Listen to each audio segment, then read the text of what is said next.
സൂറത്തുൽ ഇഖ്ലാസ് പാരായണമാണ് നമുക്ക് പരിശീലിക്കുവാനുള്ളത്. ആദ്യമായി ശ്രദ്ധിക്കേണ്ട കാര്യങ്ങൾ സൂചിപ്പിക്കാം. ശേഷം പാരായണം ചെയ്യാം. നിങ്ങളും എൻ്റെ കൂടെ പാരായണം ചെയ്യുക. ഖുൽ ഹുവല്ലാഹു അഹദ്. ഈ വചനത്തിൽ ഖുൽ എന്ന പദത്തിലെ ഖാഫ് തഫ്ഖീം ചെയ്ത് പെരുപ്പിച്ചുച്ചരിക്കേണ്ടതാണ്. അല്ലാഹു എന്ന ഇസ്മുൽ ജലാലഹ് ഇതിലെ ലാമിനെയും തഫ്ഖീം ചെയ്ത് പെരുപ്പിച്ച് സ്വരഭാരത്തോടെ ഉച്ചരിക്കണം. അഹദ് എന്ന് ദാലിൽ വഖഫ് ചെയ്യുമ്പോൾ സുക്കൂൻ വരുന്നതിനാൽ ഖൽഖലഹ് നൽകി ശബ്ദം ചലിപ്പിച്ച് വ്യക്തമാക്കണം. ഖൽഖലഹ് എന്നാൽ ചലിപ്പിക്കൽ എന്ന് ഭാഷാർത്ഥം. അഹദ് എന്ന് വ്യക്തമായി കേൾപ്പിച്ചുകൊണ്ട് ഉച്ചരിക്കണം.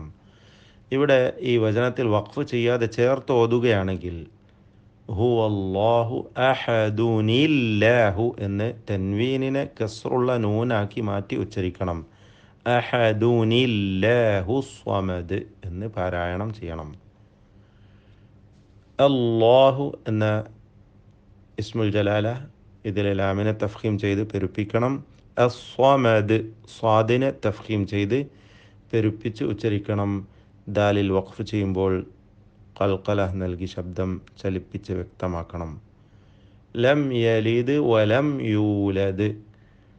ഈ വചനത്തിൽ 2 സാക്കിനായ മീമുകൾ വന്നിരിക്കുന്നു. അവ രണ്ടും ഇൽഹാർ ഷഫവി നൽകി മണിക്കാതെ വെളിവാക്കണം. ലം യലിദ് വലം യൂലദ്. 2 സുക്കൂൻ നൽകപ്പെട്ട ദാലും ഖൽഖലഹ് നൽകി ശബ്ദം ചലിപ്പിച്ച് വ്യക്തമാക്കേണ്ടതുമാണ്. വലം യകുല്ലഹു. വലം എന്നതിലെ സാക്കിന മീം ഇൽഹാർ ഷഫവി നൽകി വെളിവാക്കണം, മണിക്കാതെ ഉച്ചരിക്കണം. യകുൻ എന്ന സാക്കിന നൂൻ ശേഷമുള്ള ലാമിൽ പൂർണ്ണമായും ലയിപ്പിച്ച് മണിക്കാതെ ഉച്ചരിക്കണം. ഇദ്ഗാം ബിഗൈരി ഗുന്നഹ് നൽകിക്കൊണ്ട് വലം യകുല്ലഹു എന്ന് ഉച്ചരിക്കണം. കുഫുവൻ.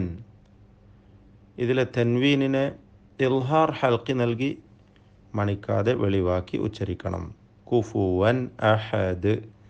അഹദുൻ എന്ന പദത്തിൽ വഖഫ് ചെയ്യുമ്പോൾ ദാലിന് സുക്കൂൻ വരുന്നു.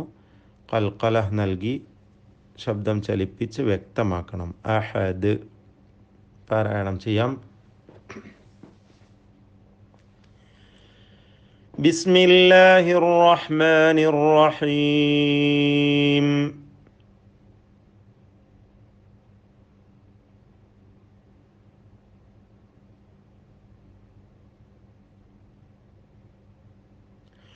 ഖുൽ ഹുവല്ലാഹു അഹദ്.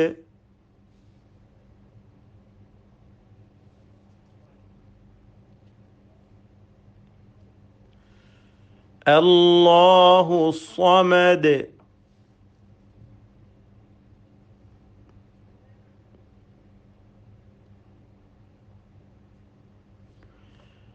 ലം യലിദ് വലം യൂലദ്.